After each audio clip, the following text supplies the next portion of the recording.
قل من یرزقکم من السماء والارض، اے نبی ان سے پوچھئے بھلا بتاؤ تو کون ہے جو رزق دیتا ہے تمہیں آسمان سے اور زمین سے، آسمان سے پانی برسا کر اور اس کے ذریعے زمین سے کھیتی اگا کر۔ یہ اس زمانے میں بھی لوگوں کو پتا تھا کہ یہ کوئی بزرگ بابا نہیں بارش برسا سکتا، آج بھی لوگوں کو پتا ہے کوئی نہیں برسا۔ دیکھیں جب بارش نہیں ہوتی سارے بابے فیل ہو جاتے ہیں، ہاں ڈیم خالی ہو جاتے ہیں، بابے فیل ہو جاتے ہیں، وہ اللہ کی مرضی بارش دے نہ یہ دے۔ امن یملک السمع والابصار، بھلا بتاؤ کہ کون ہے مالک ہے جو کان اور آنکھوں کا۔ اللہ نے کان بھی بنائے آنکھیں بھی بنائی، کوئی اور مالک ہو ہی نہیں سکتا۔ اچھا مجھے بتائیں، یہ بزرگ جب ڈھورے ہوتے ہیں وہ بھی ڈیوائسز لگواتے ہیں، ہاں ان کی آنکھیں جب کمزور ہوتی ہیں کیا انہوں نے اینکیں نہیں لگائی ہوئی؟ جتنے یہ غوث وقت ہے نا اس وقت سب کی اینکیں لگی ہوئی ہیں۔ ہاں الیاس قادری صاحب بھی جب انہوں نے کچھ پڑھنا ہوتا ہے نا وہ کہتے ہیں مجدد بھی ہیں اور غوث وقت بھی ہیں اس وقت بریلویوں کے، اینک لگاتے ہیں۔ کیوں لگاتے ہو اینک؟ تم تو دلوں کے بھی چھپے ہوئے راز جانتے ہو، سامنے چیز آئی ہوئی نہیں پڑھ سکتے۔ ابھی تو انجینئر صاحب نے اپنا فارمولہ نہیں رکھا میکینیکل انجینئرنگ کا، مشین ڈیزائن کا۔ تم جو اردو میں لکھی ہوئی باتیں ہیں وہ بھی انگریز کی بنائی ہوئی اینک کے بغیر نہیں پڑھ سکتے۔ ہمیں تو کل تک کہتے تھے جی اگر انگریز ہوا میں اڑ سکتا ہے تو بابا کو نہیں اڑ سکتا۔ انگریز نے تو اڑ کے دستا ہے جہاز بہ کے، بابا بھی اڑ کے دسے، مان لے مانگے۔ تو انگریزوں کی بنائی ہوئی اینکیں لگا کے تم لوگ وہ چیزیں پڑھتے ہو تو ظاہر ہے تم تو مالک نہیں ہو ان آنکھوں کے۔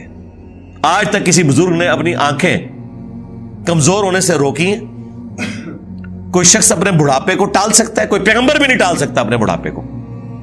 بال سفید ہوئے تو ہو گئے، نظر کمزور ہوئی ہے تو ہو گئی ہے۔ تو یہ چیز ہے، اللہ تعالیٰ فرماتا ہے کہ پوچھ ان سے اے نبی صلی اللہ علیہ وآلہ وسلم کون مالک ہے کان کا اور آنکھوں کا۔ وَمَن يُخْرِجُ الْحَيَّ مِنَ الْمَيِّتِ، اور کون ہے جو مردے میں سے زندہ کو نکالتا ہے۔ بظاہر زمین مردہ ہوتی ہے، اس میں سے زندہ کھیتی نکلتی ہے۔ بظاہر انڈا ہماری کامن آبزرویشن کے اعتبار سے مردہ ہوتا ہے، اس میں سے چوزا نکلتا ہے۔ ویسے تو وہ مردہ نہیں ہے لیکن قرآن چونکہ لٹریچر کی زبان میں کامن آبزرویشن پہ بات کر رہا ہے، اس اعتبار سے تو وہ بظاہر ہل جل نہیں رہا۔ ایک بیج اس کے اندر زندگی ہے لیکن بظاہر مردہ ہے، اس میں سے 6 ارب گنا بڑا درخت نکلتا ہے۔ وَيُخْرِجُ الْمَيِّتَ مِنَ الْحَيِّ،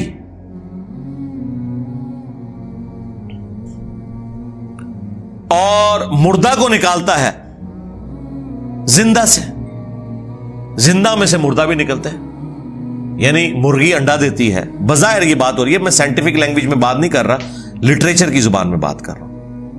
زندہ درخت میں سے، اور وہ بھی زندگی اب سائنس ہمیں بتا رہی ہے۔ قرآن تو پہلے ہی کہہ رہا تھا کہ درخت زندہ ہے، کھیتیاں زندہ ہیں، لیکن اب ہمیں سائنس بتا رہی ہے ان کی فیلنگز ہیں، باقاعدہ یہ خوش بھی ہوتی ہیں ناراض بھی ہوتی ہیں،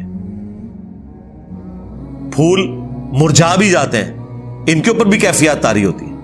تو آپ دیکھیں اسی میں سے وہ بیج نکلتا ہے، وہ بیج آپ بوتے ہیں، ایک اور درخت نکل آتا ہے، ایک اور کھیتی نکل آتی ہے۔ وَمَن يُدَبِّرُ الْأَمْرَ، اور کون ہے جو سارے کاموں کی تدبیر فرماتا ہے؟ ظاہر ہے جی بزرگوں کو تو پتہ ہی نہیں، اور جن بزرگوں کو سورج کے سائز کا ہی نہیں پتا وہ سورج کو کیسے کنٹرول کر سکتے ہیں؟ اور سورجوں کی تعداد بھی نہیں پتا، ان بیچاروں نے یہی سورج دیکھا ہوا ہے۔ یہ تو سائنس بتا رہی ہے نا، صرف ملکی وے گلیکسی میں 300 ارب سورج ہے ایک گلیکسی کے اندر، اور اس طرح کی 250 ارب گلیکسیز اور ہیں۔ بزرگوں تو پتہ ہی نہیں تھا۔ آپ لاکھ کہتے رہے کہ وہ شاہ شمس تبریز نے بوٹی پون لی سی، دادا کرو، کہانیاں ان کی سنیں۔ فَسَيَقُولُونَ اللَّهُ، تو یہ انقریب کہیں گے اللہ ہی کرتا ہے۔ یہ دیکھو مشرکین عرب بھی بتوں کو ساتھ شریک ٹھہراتے ہوئے بھی کہتے تھے نہیں اے کام نہیں بت کر سکتے، یہ وڈا ہی اللہ کرتا ہے۔ اور یہاں کہہ رہے ہیں بزرگوں کی ڈیوٹیاں لگی ہوئی ہیں، اندازہ کریں۔ فَقُلْ أَفَلَا تَتَّقُونَ، تو اے نبی ان سے فرماؤ کہ کیا تم ڈرتے نہیں ہو اس شرک کے کام سے؟ اندازہ کریں مشرکین عرب اللہ کو مانتے تھے لیکن اس کے ساتھ شریک ٹھہراتے تھے۔ ہمیں بتایا گیا ہے کہ جی یہ قرآن کافروں کے بارے میں نازل ہوا ہے جو اللہ کو نہیں مانتے تھے، تاکہ آپ کا خیال ہی اس طرف نہ جائے کہ آپ کے بابوں کے بارے میں بھی ان کے ماننے والوں نے وہ عقیدے رکھے ہوئے ہیں جو مشرکین عرب نے اپنے ان بتوں کے ساتھ رکھے تھے، سوائے ایک فرق ہے کہ وہ انہیں چھوٹا آلیہ کہتے تھے. یہ آلیہ نہیں کہتے، اللہ کے بندے کہتے ہیں. ادروائز باقی ساری چیزیں وہی ہیں. اللہ کے نیک بندوں کے نام کے اوپر، فرشتوں کے ناموں کے اوپر انہوں نے بت کھڑے کیے ہوئے تھے. کام آگے یہ وہی کر رہے ہیں، لیکن وہ ایک فرق جو ہے نا وہ اس کو اتنا اجاگر کرتے ہیں کہ نہیں جی وہ تو ان کو چھوٹا معبود مانتے تھے، ہم اپنے ان بزرگوں کو معبود نہیں مانتے. تو اس کا جواب پھر میں نے دیا تھا سورۃ المائدہ کی آیت نمبر 75 میں. اللہ تعالیٰ نے جیزس کرائسٹ عیسیٰ ابن مریم ان کی ماں کی مثال دے کے کہا ہے کہ ایسی ہستیوں کو پوجتے ہو جو نہ تمہارے نقصان کے مالک ہیں نہ نفع کے. اگر عیسیٰ اور ان کی ماں کسی کے نفع نقصان کے مالک نہیں ہیں، اب تو بات پیچھے رہ گئی کہ کرسچن جو ہیں وہ معبود سمجھ کے کرتے ہیں اور ہم بزرگوں کو معبود نہیں مانتے. یہ تو بات پیچھے رہ گئی. اللہ نے کہا عیسیٰ ان کی ماں تمہارے نفع نقصان کے مالک ہی نہیں ہے. اگلی گل مک گئی، وہ تو پیچھے رہ گئی، وہ پرانی گلاں ہو گیا، پرانے بابے پرانے بہانے تواڈے نسنے دے. اگلی گل پڑھو، عیسیٰ اور ان کی ماں تمہارے نفع نقصان کے مالک نہیں ہیں. اس پہ میں نے کہا تھا کہ اگر عیسیٰ ابن مریم تمہارے نفع نقصان کے مالک نہیں تو تواڈے بابے تے شاہی کوئی نہیں، عیسیٰ کے جیسا ہے ہی کوئی نہیں، عبد القادر جیلانی تے شاہی کوئی نہیں، ہاں مریم کے جیسا ہے ہی کوئی نہیں، رابعہ بصریہ تے شاہی کوئی نہیں. تو وہ آگے نہیں پڑھتے، کہتے ہیں پیچھے پڑھو وہ عبادت کرتے سن. سرکار مان لیا، اگے پڑھو کہ عبادت کرتے تھے یا نہیں کرتے تھے. اللہ نے کہا نفع نقصان کے مالک نہیں ہے، وہ اللہ ہی ہے. اس کا مطلب یہ ہے کہ جس کو تم نفع نقصان کا مالک سمجھتے ہو گویا تم اسے خدا مانے ہوئے ہو. بھلے تم کہتے رہو کہ ہم اللہ کا بندہ مان رہے ہیں، اللہ نہیں مانتا اس بات کو. اس کے ثبوت میں سورۃ النمل کی آیت نمبر 62 ہے.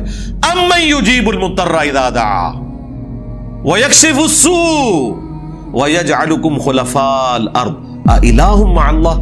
بھلا بتاؤ تو کون ہے جو مصیبت اور پریشانی میں گھرے ہوئے شخص کی فریاد کو سنتا ہے اور اس سے اس کی تکلیف کو دور کر دیتا ہے اور تمہیں زمین پر اگلوں کا خلیفہ کرتا ہے. االہ مع اللہ، کیا اللہ کے ساتھ کوئی اور معبود بھی ہے جس کی یہ کوالٹی ہو؟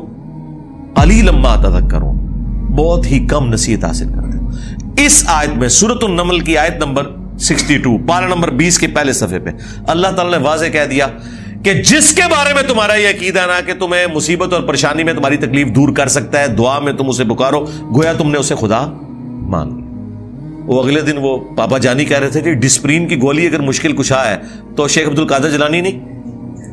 سرکار ڈسپرین کی گولی جب ہم کھاتے ہیں تو سر درد دور ہوتا ہے. عبد القادر جیلانی نو چٹ کے بھی ویکھ لو تہاڈا سر درد نہیں دور ہونا. ہاں ذہن میں رکھیے گا. اگر کوئی نہیں مانتا میں تھوڑی اور ورسٹ مثال دیتا ہوں. انہی کا جب پیشاب بند ہوا تھا تو آغا خان میں ان کا آپریشن ہوا تھا تو عبد القادر جیلانی کے مزار پہ اٹھا کے لے جاتے نا. وہ ڈاکٹروں نے ہی آپ کی ہیلپ کرنی ہے جب پیشاب بند ہوتا ہے. ایون عبد القادر جیلانی کا بھی پیشاب بند ہونا وہ بھی ڈاکٹر ہی علاج کرے گا، خود کوئی اپنا علاج نہیں کر سکتا. سیدھی سی بات ہے. تو مثالیں ہی دیتے ہیں ظاہری اسباب، ادویات، یہ اللہ تعالیٰ نے ان کے ساتھ چیزیں جوڑی ہوئی ہیں. تو میں نے ان کو اگلی مثال دی ہے کہ ویل مچھلی 1.5 گھنٹے تک اپنا سانس روک سکتی ہے. لے آؤ سارے بابے 1.5 گھنٹے ایسے سمندر ہی سٹیں گے انہوں نے. ظاہر ہے یہ کہتے ہیں نا کہ بزرگان دین جو ہیں وہ مطلب یہ انگریزوں سے بھی بہتر ہے تو جانوروں سے بھی بہتر ہوں گے، یا منو کہ تواڈے سارے بابے ویل مچھلی تو بدتر نے. اڑنے کا نہیں کہہ رہے، اڑتے نہیں سکتے ہو، چلو ایسا روکاں گے نا جان تے چھوٹے نا. 1.5 گھنٹے ایسے سمندر ہی سٹیں گے ایڈا وڈا وٹا بن کے تاکہ باہر بھی نہ نکل سکن. 1.5 گھنٹے بعد کر لیں گے، چلو 5 منٹ پہلے میں کر لوں گا انشاءاللہ احتیاطن. جسے زور احتیاطی پڑھ دینے نا ہے، میں بھی احتیاطن 5 منٹ پہلے ایک بار کٹ لواں گا، لیکن کوئی روک کے دسے منو کچھ بھی نہیں ہو سکتا میرے بھائی. یہ سب کے سب جھوٹ ہے جو انہوں نے مشہور کیا. اللہ تعالیٰ فرما رہا ہے نبی ان سے فرماؤ تم پھر بھی ڈرتے نہیں ہو اپنے اس شرکی عقیدے سے. فذالکم اللہ ربکم الحق، تو یہ ہے اللہ تمہارا حقیقی رب جو الحق ہے، تمہارا پالنے والا. فماذا بعد الحق الا الضلال، تو بتاؤ حق کے بعد گمراہی کے سوا کیا بچتا ہے. یعنی یہ 2 ہی آپشن ہو سکتے ہیں، اگر اللہ حق ہے باقی سب باطل ہے. پھر اللہ کے مقابلے پر اگر آ جائے اس میں ان ہستیوں کا قصور نہیں، یہ ذہن میں رکھیے گا. لیکن مثال کے لیے پھر اللہ نے کہا اگر اللہ ارادہ کرے کہ عیسیٰ اس کی ماں اور سب لوگوں کو ہلاک کر دے، اللہ کو کوئی پوچھ نہیں سکتا. سورۃ المائدہ آیت نمبر 17. اب کوئی اللہ کو یہ سمجھائے گا کہ یا اللہ عیسیٰ کا رگڑا کیوں نکالا نعوذ باللہ ان کی نظر میں؟ نہیں بھئی، جب توحید اسٹیبلش کرنی ہے تو وہ ہمارے استاد مولانا ساق صاحب کہتے تھے اور جدو توحید بیان کریں گے تو نبیوں کی گستاخی آپ ہی ہو جائے گی.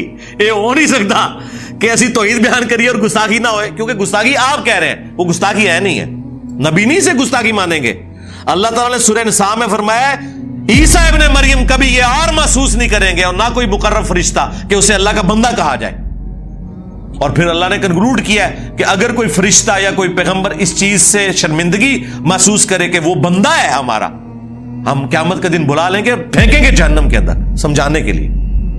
اللہ تعالیٰ تو بالکل نہ اس کا کوئی پیغمبر رشتہ دار ہے نہ کوئی فرشتہ رشتہ دار ہے، سب کے سب اس کے بندے ہیں. ہاں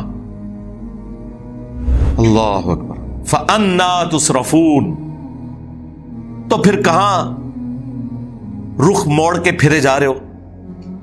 كَذَلِكَ حَقَّتْ كَلِمَةُ رَبِّكَ عَلَى الَّذِينَ فَسَقُوا أَنَّهُمْ لَا يُؤْمِنُونَ. بالکل اس طریقے سے ثابت ہو چکی ہے تمہارے رب کی بات ان لوگوں کے اوپر جو سرکشی کے اوپر اترے ہوئے ہیں کہ وہ کبھی بھی ایمان نہیں لے کر آئیں گے. یعنی اللہ نے ان پہ مہر لگائی ہے بسبب اس کے کہ حق سامنے آنے کے باوجود انہوں نے حق ماننے سے انکار کیا. اللہم من احییتہ منا فاحیہ علی الاسلام ومن توفیتہ منا فتوفہ علی الایمان.